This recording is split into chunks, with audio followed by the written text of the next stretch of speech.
그저 우리는 모든 게 감사할 뿐이다 하는 제목을 정했습니다. 여러분들이 입만 열면은 가장 좋아하는 거는 사랑한다, 감사한다 그런 뜻이에요. 많은 사람들이 예수를 믿는 사람들은 더 은혜 받고 성령 체험한 사람들은 더 감사한다는 말을 자주 사용합니다. 성경에도 뭐 읽으려고 하려니까 좀 길어요. 136편, 시편 136편 우리가 한 1, 2절만이라도 읽어봅시다. 시편 131편을 보면은 1절에서 26절까지가 전부 다 감사하라, 감사하라, 감사하라예요. 왜 그럴까요? 믿는 우리들은 감사하는 말을, 즉 한마디로 말하면 예수께 복받은 사람들은 감사하는 말을 참 많이 합니다. 성경에는 감사라는 말을 많이 사용하고 있습니다. 우리 1, 2, 3절만 같이 읽어봅시다. 여호와께 감사하라. 그는 선하시며 그 인자하심이 영원하미로다. 모든 신에 뛰어나신 하나님께 감사하라. 그 인자하심이 영원하미로다. 모든 주에 뛰어나신 주께 감사하라. 그 인자하심이 영원하미로다. 모든 것들이 감사란 얘기가 26절까지 계속 나와요. 그러면 왜 이렇게 감사를 할까? 성경은 감사를 많이 하라고 그러죠. 감사는 한마디로 말하면은 우리들의 좀 뭐라 그럴까, 믿음의 척도고 열매인 거예요. 믿음이 성숙하고 믿음이 완전히 내 것으로 만들어진 사람은 삶이 모든 것이 감사로만 표현이 되는 거예요. 불평과 원명이 나오는 게 아니라 안 되는 것도 감사하고 잘 되는 것도 감사하고 힘든 것도 감사한 거예요. 왜 그럴까? 하나님이 내 편이라는 것을 알기 때문입니다. 그래서 우리는 감사라는 이것이 바로 믿음의 척도로 나타나고 열매라고 볼 수 있어요. 또 감사는 뭐예요? 구원받은 자들의 특권이에요. 우리가 그래서 감사는 많이 하면 할수록 뭐예요? 자기 마음이 행복하고 축복해 받아요. 누구를 위해서가 아니라 내 자신이 행복해. 감사하다, 감사하다, 감사하다는 말을 자주 하나님하고 교통하면은 정말 모든 것이 다 형통하고 감사한 것 같아요. 그래서 우리는 감사하는 말을 많이 하고 살아요. 가장 위대한 믿음의 감사는 바로 범사에 감사하는 믿음. 매일 삶 속에 주님이 우리에게 데살로니가전서 18장 5장 18장에 말씀하듯이 범사에 감사하는 믿음은 가장 아름다운 미덕이라고 그랬습니다. 이 믿음은 뭐예요? 우리가 감정에 의해서 움직이는 그러한 감사가 아니고, 순간에 움직여서 하는 감사가 아니고, 하나님과 나와의 만난 기쁨의 감사의 열매가 맺어지는 것이 즉 말하면 범사에 감사. 그래서 최고의 감사는 범사에 감사하는 삶이다 하고 우리에게 말씀하십니다. 그러면 우리가 감사할 때 한마디로 말하면 기적이 일어나는데 많은 기적을 체험하는 일들도 예수 안에서 성령 믿은 자. 왜 우리는 왜 성도로서 감사해야 되는가? 여러분들이 감사 안 해도 되지 왜 감사해야 되나? 감사하기로서 행복이 있다거나 그러면 의심은 들죠. 우리가 가장 감사하는 이유는 성도들이 특별히 예수 믿는 사람이 감사하는 이유는 딴 게 없어요. 구원받은 증거가 감사한 거예요. 사람들마다 구원받았다 하면은 감사가 저절로 나오는 거예요. 구원은 뭘까? 우리가 생활 때 가볍게 여기면은 물속에서 건져준다 하는 뜻이 담겨 있습니다. 구원은. 그러니까 하나님께서 이 세상이 죄악된 바닷속에서 우리를 건져낸 거예요. 죄가 풍성한 바닷속에서 예수 그리스도의 십자가 피로 인하여 우리를 건져주신 거예요. 그러니까 우리는 죄의 멸망 속에 죽어가는 영혼들을 예수님이 우리를 살려주신 겁니다. 이게 바로 구원인데 이 구원을 확실히 아는 사람은 감사가 저절로 나와서 구원받은 자가 감사해야 하는 것은 내가 구원받은 것을 증거하고 증명하는 거나 똑같은 거예요. 그래서 세상 사람들은 감사 잘 안 해요. 왜 모르기 때문에. 그리고 모든 것들이 힘들다고만 여겨요. 내가 열심히 해서 했다고 생각하니까 힘들고 어렵다고 여겨서 감사가 잘 안 나와. 근데 우리들은 다 주님의 은혜다, 하나님이 주신 것이다 생각하니까 감사가 저절로 나오는 거예요. 그래서 어떻게 생각하면 우리는 감사하는 자가 구원받았다는 증거라는 말씀이 맞을 정도로 구원의 증거가 있는 사람들은 자꾸 감사다 감사네. 또 감사는 왜 해야 하냐면은 즐거운 인생을 우리가 살기 위해서도 감사해야 돼요. 여러분 감사하다는 사람이 얼굴을 찡그리면서 감사해요 하는 사람은 없어요. 그죠? 그리고 불평하면서 감사하다는 사람은 없어요. 감사하는 마음은 기쁨이 있고 고맙고 무엇인지 못하게 즐겁고, 그래서 감사하다 생각하는 사람, 감사하다 하는 말을 하는 사람은 본인 스스로가 행복한 거예요. 여러분 행복이라는 것이 손에 많이 가지고 있어야 행복은 아니라고 그래요. 행복이라는 책이 있는데 그 책을 읽어보니까 그 책의 이름은 밤낮 행복을 주는 책. 그런데 그 책을 읽어보니까 손에 많이 가지고 있다고 행복한 게 아니래. 우리 마음에 정말 상대방이나 내 자신이 살아있다는 자체에 감사하는 마음이 있다면 그 사람은 매일 행복하다는 거예요. 그리고 그 사람은 행복하기 뿐이 아니라 자기의 활력소가, 즉 생명의 활력소가 나타난대요. 행복하다고 생각하는데, 행복은 딴 게 아니라 믿음 안에서 우리가 자꾸 감사하는 마음을 가질 때 행복하는 마음이 만들어진다고 그래요. 근데 불평해 보세요. 절대 감사하는 마음이 만들어지지 않아요. 여러분 이제 많은 사람들이 외국 유학을 가요. 또 영어 공부를 한다든지 일본어를 공부한다든지 미술을 한다든지 내가 모델을 한다, 각자 자기의 탤런트를 통해서 또 자기가 가진 거에 대해서 공부하려고 하는 모든 사람들 속에도 가장 중요한 것은 딴 게 아니에요. 공부하는 그 자체만이 중요한 게 아니라 감사하는 마음을 알게 되는 사람들은요, 공부보다 그 속에서 뭐를 알게 돼요? 행복함을 알게 되는 거예요.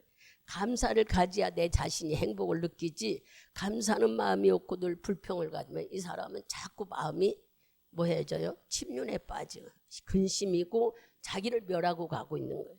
그러니까 여러분들이 아이고 어떻게 해야 행복하지 하려면은요, 감사하는 생활을 하라는 거예요.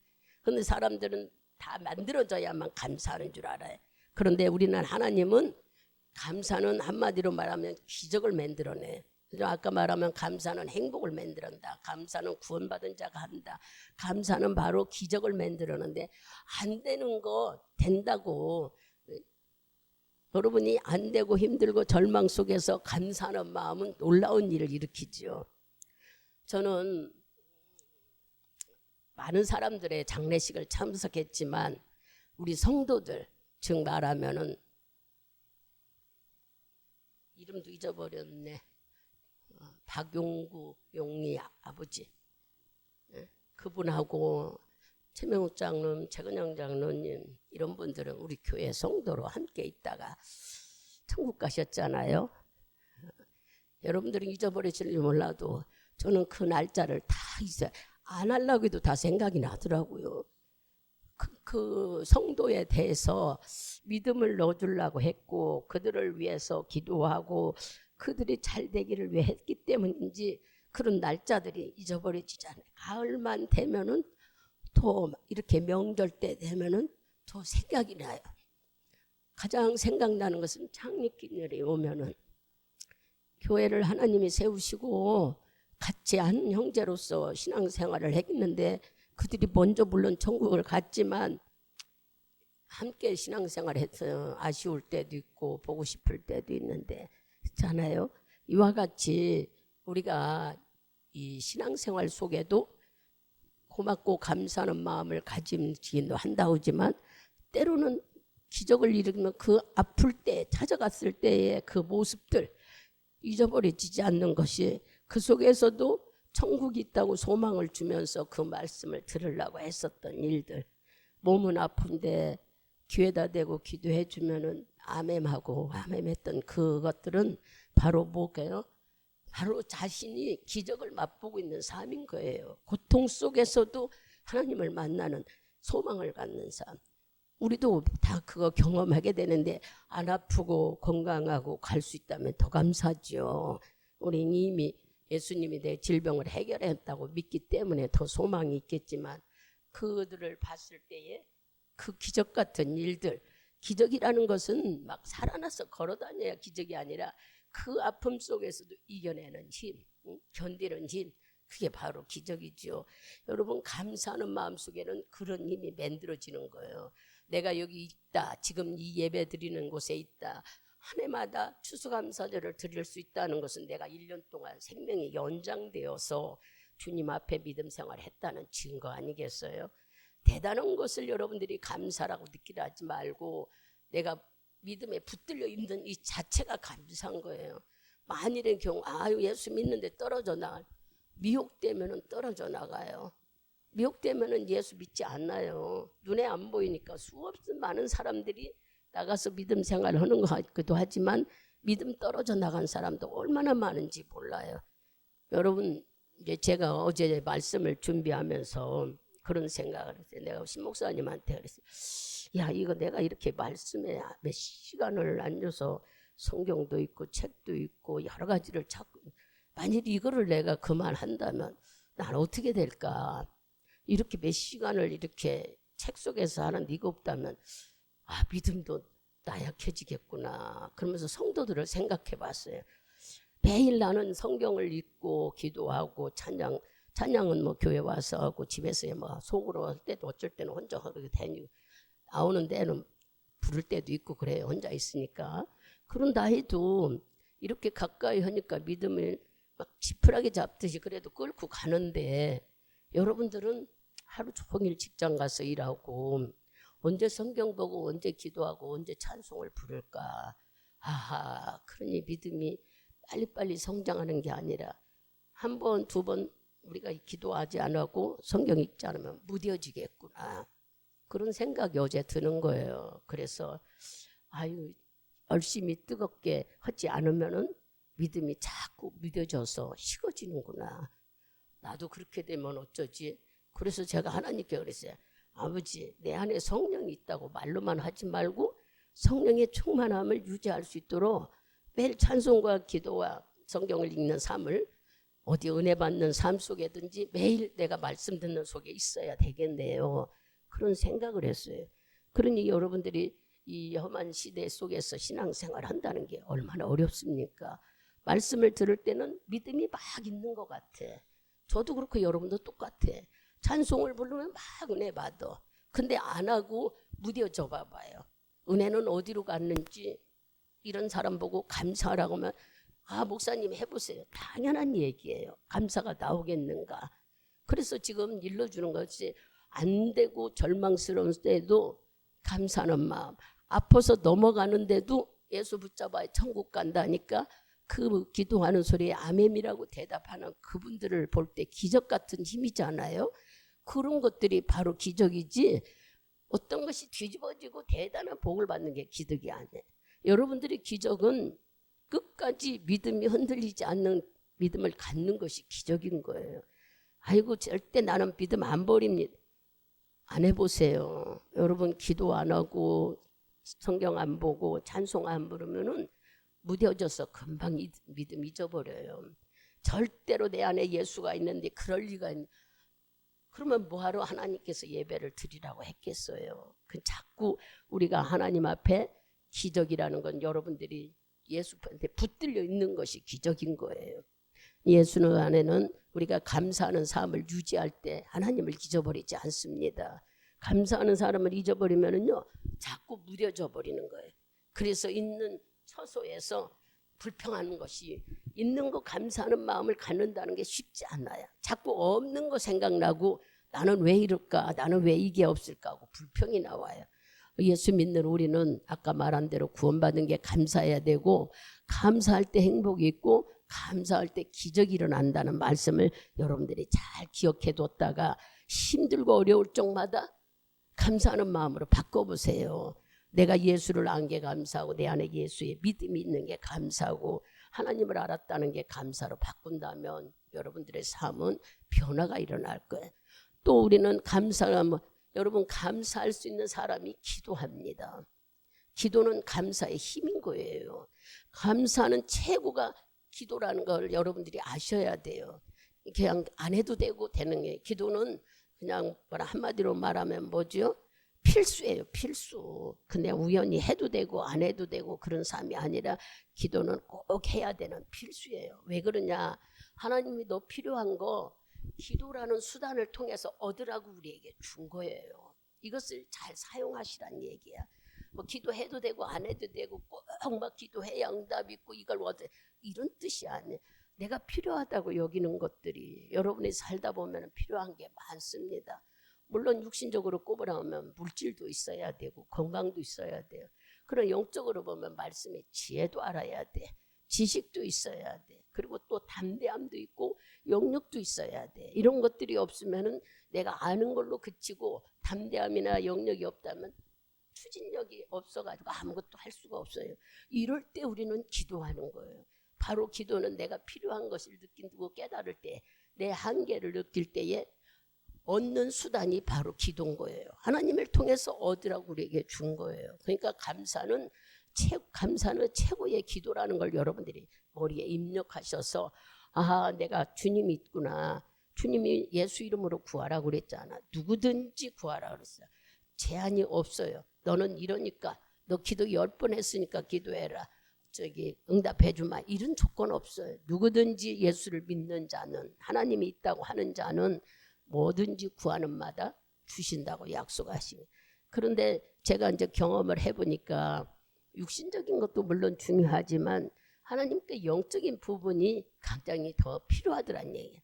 그냥 나 혼자 내 안에 성령 있다고, 아니요, 100번 1000번 성령 있다고 해도 되지 않나. 강하고 다 추진력 있게 밀고 나가는 힘이 있어야 되겠더란 말이에요. 귀신 들린 자나 속에 있는 어둠의 영이 막 열이 많이 나는 아이를 보고도 기도하지 못하면, 하나님께 강력하게 구하지만 아무 소용이 없어요. 진짜 애절한 마음으로 기도하면은 놀라운 일이 일어나더란 얘기예요. 제 경험을 해보니까. 그럼 왜 그럴까? 주님을 인정해 드리기 때문에 하나님이 역사하는 거예요. 여러분, 기도는 하나님을 인정해 드리는 거라 감사 속에 들어간다는 것을 금요일날 저녁에도 말씀하셨고 오늘도 우리 속에 필요하다고 일러주는 거예요. 10편 136편을 펴보세요. 지금 여기 펴 있다면 25절을 읽어보세요. 크게 읽습니다. 모든 육체에게 식물을 주신 이에게 감사하라. 그 인자하심이 영원함이로다. 아멘. 우리는 땅의 소산, 즉 땅에서 나는 모든 것들을 우리에게 주신 것을 정말 감사해야 돼요. 가을에 되니까 모든 것이 풍성하잖아요. 그죠? 메마를 때는 비만 오고 또 햇빛이 날 때는 식탁도 여러분들이 좀 인색해요. 그러나 풍성한 가을을 맞으니까 모든 것이 싸고 많이 나오잖아요. 아무리 채소값이 있다 해도 농사를 지니까 풍성하게 우리 식탁에 올라오잖아요. 이러한 것들을 먹을 수 있도록 하신 하나님, 식물을 주신 것이 그냥 준 게 아니라 비와 공기와 햇볕을 어울러서 주기 때문에 그것이 다 풍족하게 채워져서 우리 속 식탁에 들어오는 것이지 그렇지 않아요. 그래서 소산을 주신 하나님, 물론 창세기에는 이미 하나님이 우리에게 땅을 주셨고 이 모든 것들을 우리 보고 관리하라고 주셨긴 했지만 사람들은 다 그렇게 좋게 관리하지는 뭐 하지는 못해요. 근데 하나님이 주신 것을 우리는 감사해 보자고요. 근데도 또 어떤 사람들은 이런 사람들이 있어요. 하나님이 주신 만물을 주님께 감사하기보다는 우리 선조들이 줬다고 조상들에게 고마움을 느끼는 사람이 있어요. 아니, 조상들이 병들을 앓다가 문제 어렵다가 자살해서 죽은 사람, 힘들어 죽은 사람, 자연적으로 간 사람은 몇 명이 없을 거예요. 자기 문제도 해결하지 못하고 간 사람이 무슨 우리에게 복을 주시겠어요. 모르는 사람들은 만물을 그 사람 좋다고. 그래서 사람들은요, 하나님을 섬기라고 했는데 하나님을 섬기지 않고 우상을 섬기는 일이 너무 많아요.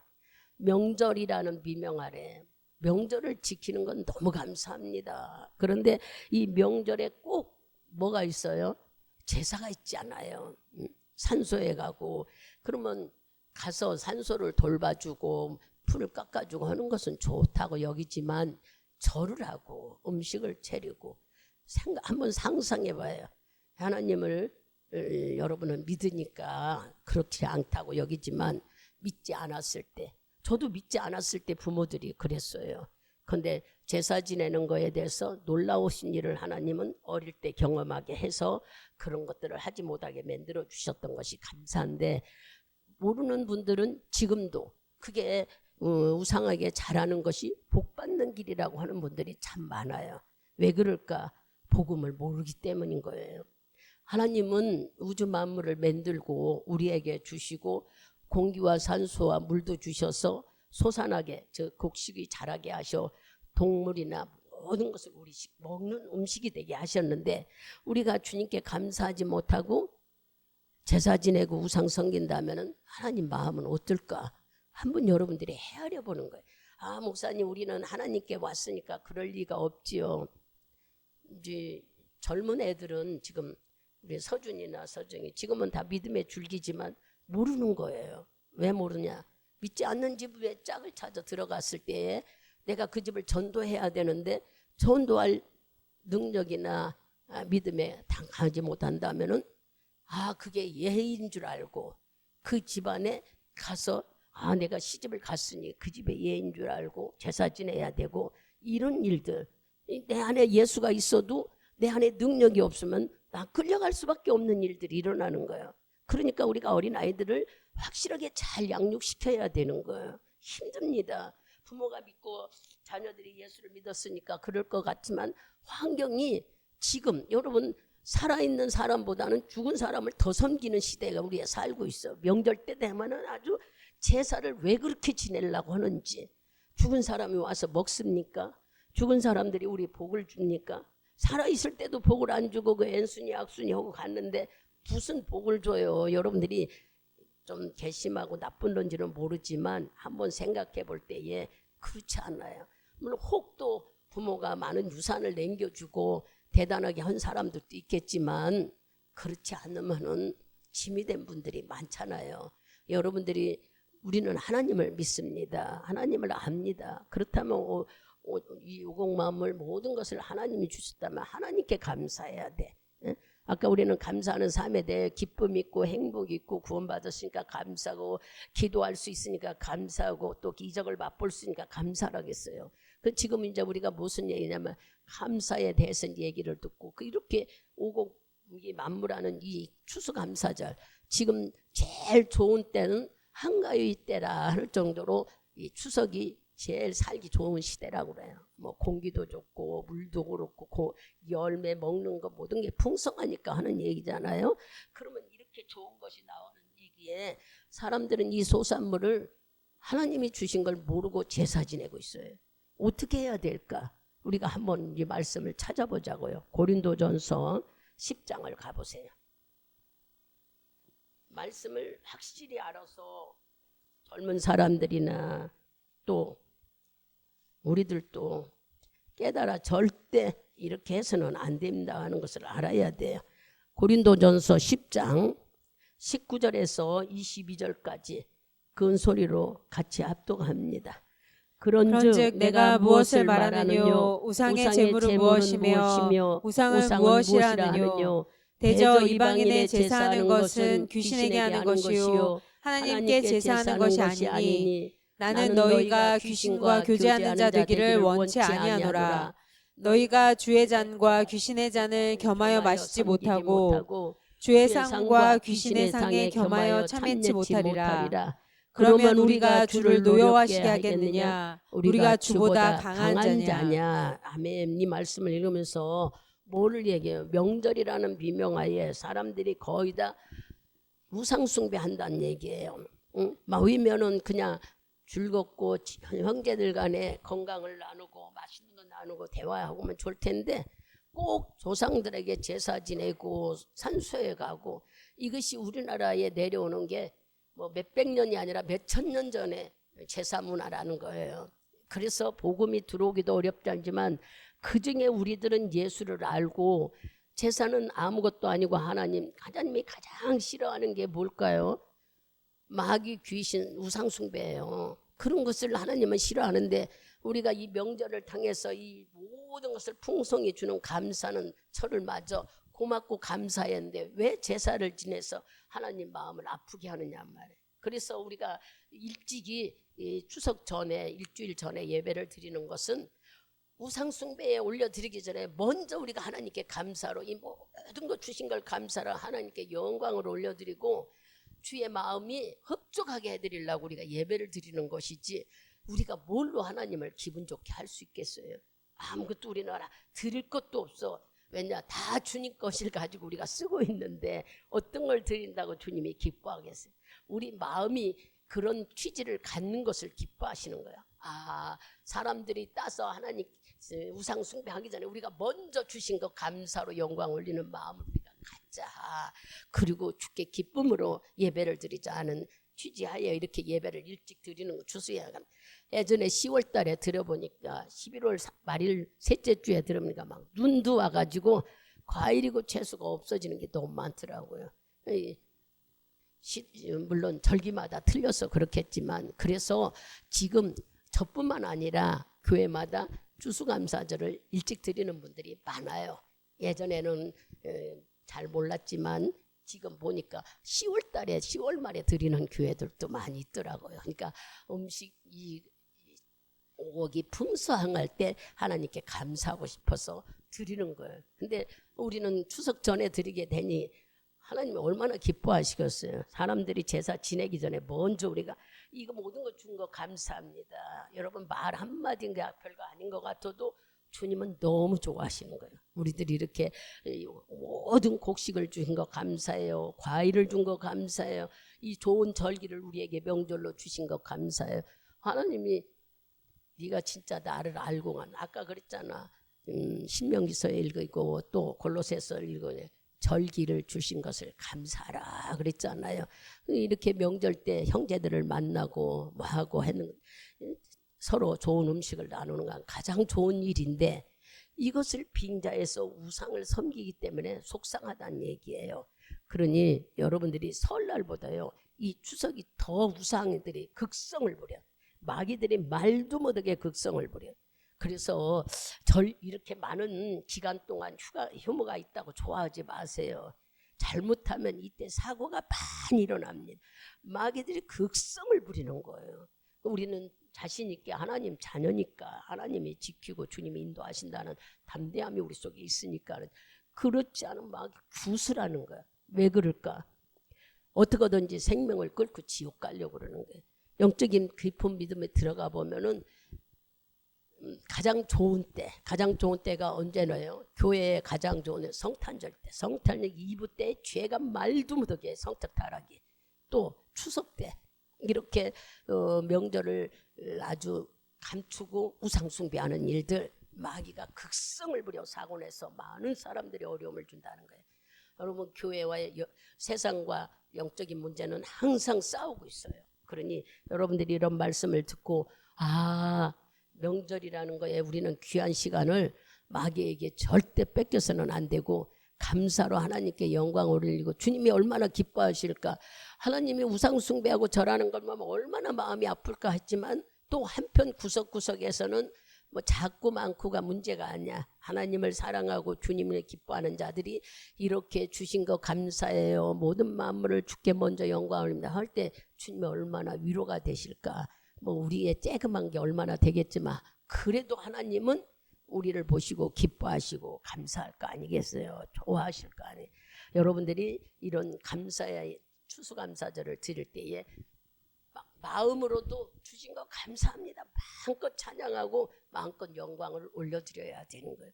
또 1년 동안 내가 어떤 마귀의 그물에 걸리지 않고 무사히 강건하고 생활할 수 있고 어려운 일 겪지 않고 우리들의 모든 삶을 인도해 주신 하나님께 감사로 마음을 드리는, 마음이 우리가 물질로 표현도 해요. 왜냐? 그 마음을 뭘로 표현할 수 없으니까 믿는 우리들은 그렇게라도 표현해서 내 마음을 전달하려고 하는 자들이 많습니다. 아까 구약을 읽으니까 빈손으로 나가지 말라고 그랬잖아요. 그 마음을 하나님께 힘껏 드려라 그런 말씀 있죠. 물건으로 드리라는데 그때는 농사질 때고 지금 시대에는 우리가 직장 생활을 하기 때문에 내가 감사로 예물들을 많이 드리는 삶을 우리가 하고 있지요. 이렇게 여러분 모든 만물을 누리며 살 수 있는 하나님께 감사하면서 우리가 그 은혜로 날마다 하나님께 문제도 해결해주고 큰 질병에 안 걸린 것도 우리는 감사해. 저도 맨날 신명호 목사님하고 새벽 예배 드리면서 하는 말이 다른 게 감사할 게 아니야. 이 나이 먹도록 병원에 안 가고 아니 새벽에 하나님께 나와서 기도하는 게 얼마나 감사. 이것만도 우리는 감사가 말도 못하게 감사할 일이. 뭐 여러분 나이 65세 넘으면은 사람들마다 질병들이 하나 두고 가 있어서 약을 달고 살아. 그잖아요. 보면은 그것도 감사지만 더 심한 자들이 너무 많아. 어디가 안 좋고 어디가 안 좋고. 근데 우리는 가볍게 혈압이 좀 있다 해도 스무스하게 넘어갈 수 있도록 약으로 얼마든지 조정하는 단계에 있으니 그것도 얼마나 감사합니까? 여러분 다 감사한 삶이 입에 자꾸 나와봐봐. 불평이 하나도 없어져. 아이들이 말 안 듣고 저런 자식 준 거 감사하다고 바꿔봐봐요. 아이를 통해서 근심하고 기쁨 있고 기도할 수 있도록 하신 것 감사한 마음을 가지면 하나 걱정이 없어. 남이 자라난 자식하고 비교하니까 맨 저 자식은 저렇게 다른데 너는 왜 이러냐. 이러니까 여러분들이 마음의 불평과 힘드는 거예요. 그거 다 버려버리면은요 감사할 것만 나오면은 하나님은 우리에게 감사하는 마음에 기적을 일으킨다고 그랬잖아요.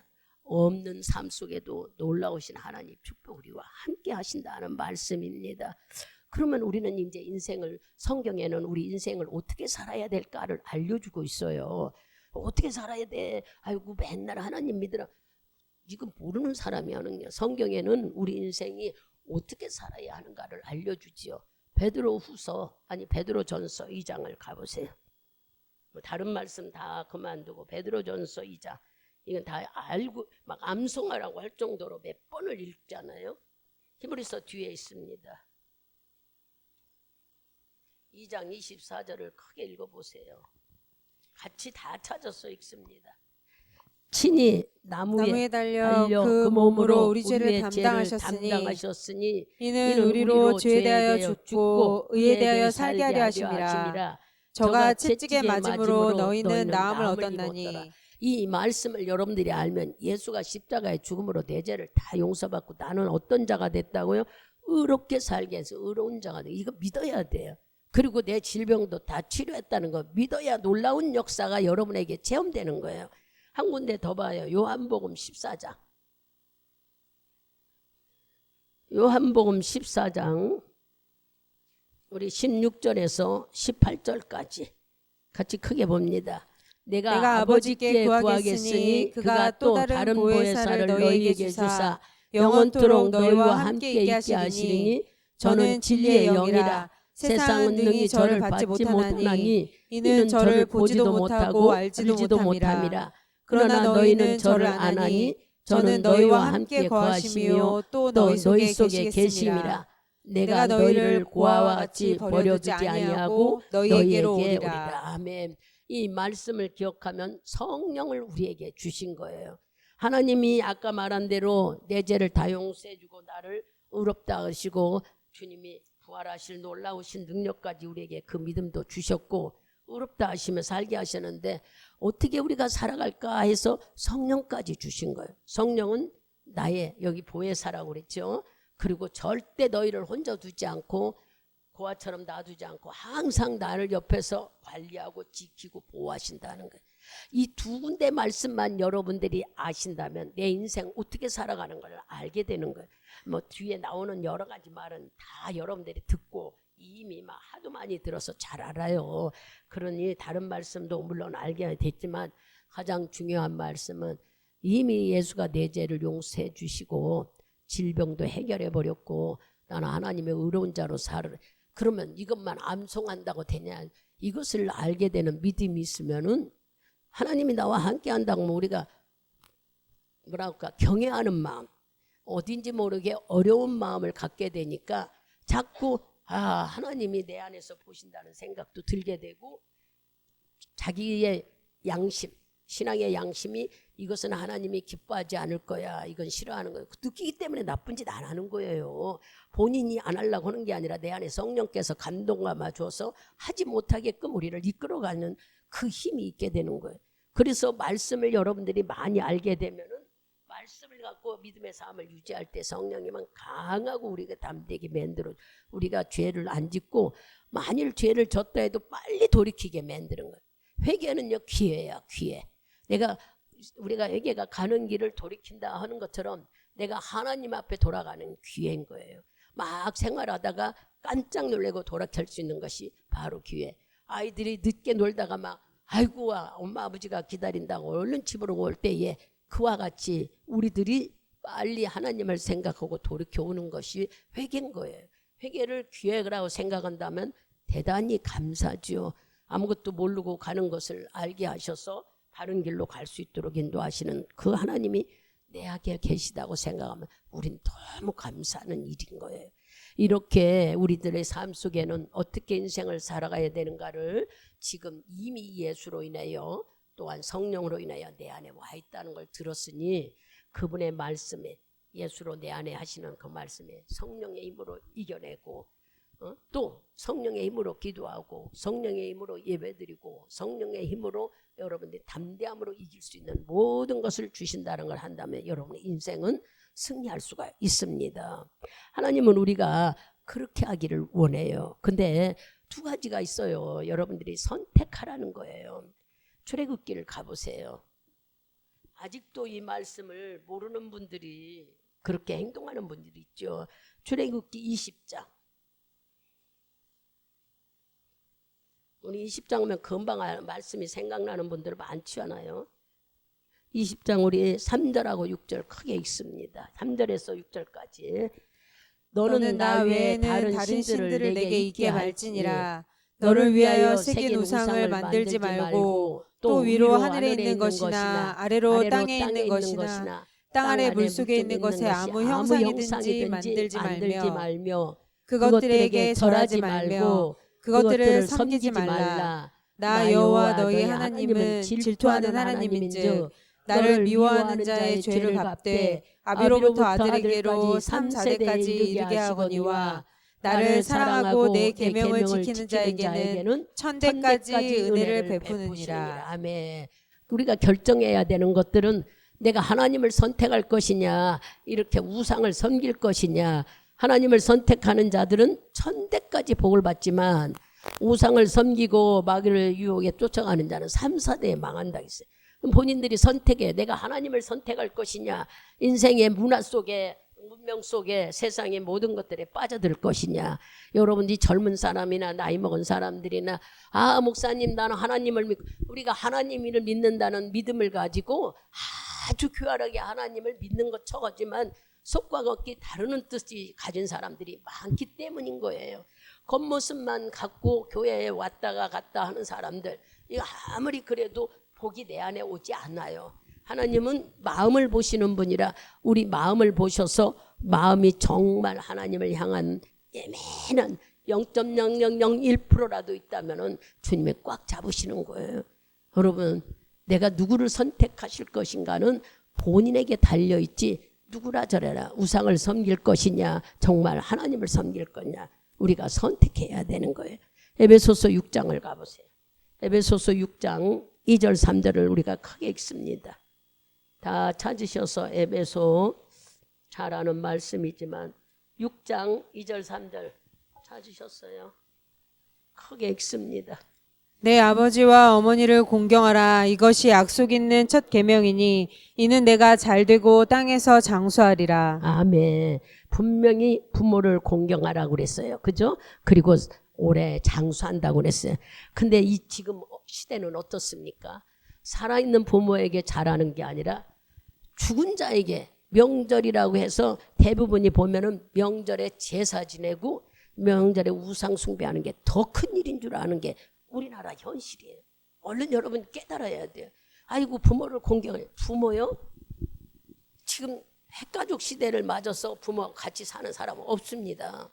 그러면 돌아봐야 되는데 나이 혼저된 사람들 매스컴을 타서 들어봐 보세요.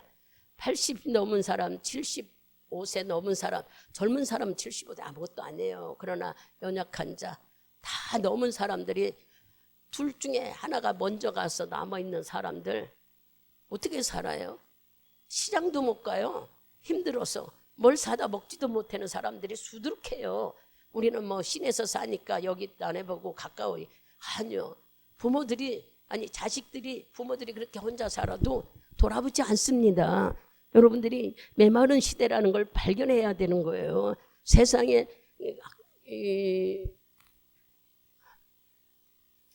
뉴스를 봤더니 두 다리를 쓰지 못하는 사람들이, 휠체어를 타고 다니는 사람들이 어떻게 혼자 돼서 살겠어요. 부인이 먼저 가고, 또 어떤 사람은 남편이 먼저 가고 농사 많이 짓고, 근데 자식들은 다 서울 써서 살고 시내 나가 살고, 이런 가정이 얼마나 많은지 말할 수가 없어요, 여러분. 그러면서 명절 때 제사 지낸다고 막 그래. 도대체 살아있는 부모는 헌신창처럼 버리면서 돌아가신 명절 제사 지내러 가는데, 이게 우리나라 현실이에요. 정신 바짝 차려서 여러분들이 어떻게 살아야 될 것인가를 생각해 봐야 되는 거예요. 그러면 하나님을 진실로 믿자는 얘기예요. 정말 하나님은 우리 건강을 책임져서 다 해결했다고 그랬어요. 그래서 몸 아프면 안 되는 거예요. 그리고 요양원에 데려다 놓으면 죽기 바라는 거예요. 여러분들이 이 시대가 어떻게 생겼는지, 집에서 어떻게 힘들어 모시느냐, 아이고 그거 못한다, 요양원이란 것이 생겨버리니까 부모들이 조금만 하면은 치매 증상이 있다고 다 그런 데다 갖다 맡겨. 이 시대가 얼마나 무서운지 몰라요. 살아있는 부모에게 효도를 하라고 하나님은 가르쳤는데, 이 세대 문화는 죽은 사람 명절에 제사 지는 게 더 중요하다니까.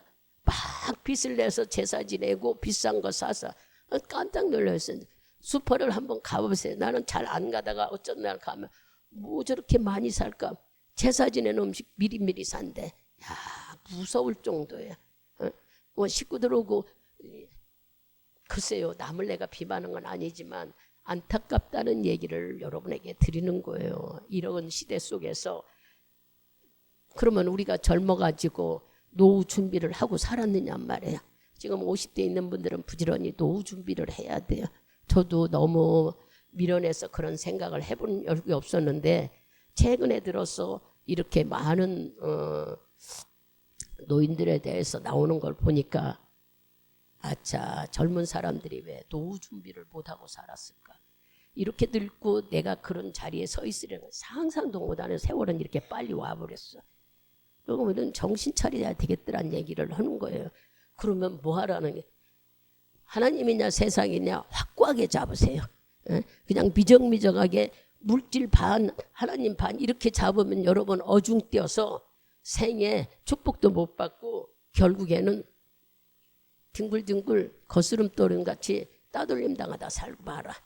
하나님을 확 붙잡으면 하나님 도움을 받아야지. 하나님의 도움을 받는다는 것은 하나님이 하늘에서 떨어져 주는 게 아니라 여러분들이 믿음을 가지면은요, 다 나를 돕는 사람으로, 옆에 있는 자식들이고 형제들이고 지인들이고 돕는 사람으로 붙여 더불어 살게 하셔요. 그러나 여러분들이 믿음 생활을 헛되게 하면은 각자의 개인 플레이고 메마르고 힘들어요.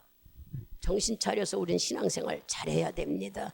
지금 읽은 말씀처럼 천대의 복을 받을 것이냐, 3대 사대의 멸망할 것이냐, 어중땅한 신앙생활을 해서는 안 됩니다. 이왕이면은 예수를 잘 붙잡으세요. 주님은 많은 걸 보시지 않아요. 예매는 거 하나도 진실된 마음을 보시는 거예요. 여러분들이 애각된 허풍같이 풍선같이 이런 위선적인 마음을 보시는 게 아니라, 예매는 하나라도 진실된 마음을 보시고 우리를 사랑하시고 우리를 복 주시는 거예요. 하나님과 신뢰가 끊어지면 안 됩니다. 정직한 신뢰를 잘 유지하셔서 이런 명절에 또한 이런 추수감사절에 내가 하나님과의 관계가 밀접해지는 여러분이 되셔야 되는 거예요. 지금 일러줬죠. 하나님이냐 세상이냐 하듯이 우리는 주님이 우리를, 나는 내가 뭐 천대까지 다, 우리 대에 천대까지 복을 주신다 그랬어요. 후손까지 하나님을 잘 섬기면, 이왕이면은 주님을 믿고 여러분들의 삶이 감사의 삶을 유지하면서 하나님 있다고 인정하는 삶에 주님과 나와 절대로 막히지 않도록 이미 들었고 훈련받았고 기도했고 다 우리는 알아요. 근데 유지를 못하는 게 그게 걱정이지요. 유지할 수 있는 여러분, 날마다 하나님과 영적인 교제 속에 유지를 잘해야 되는 거예요. 오늘은 추수감사를 맞아서 오직 우리가 하나님만 섬기고 하나님께만 감사하고 주님과 영광 올리는 삶 되도록 여러분의 삶을 축복드립니다. 기도합니다.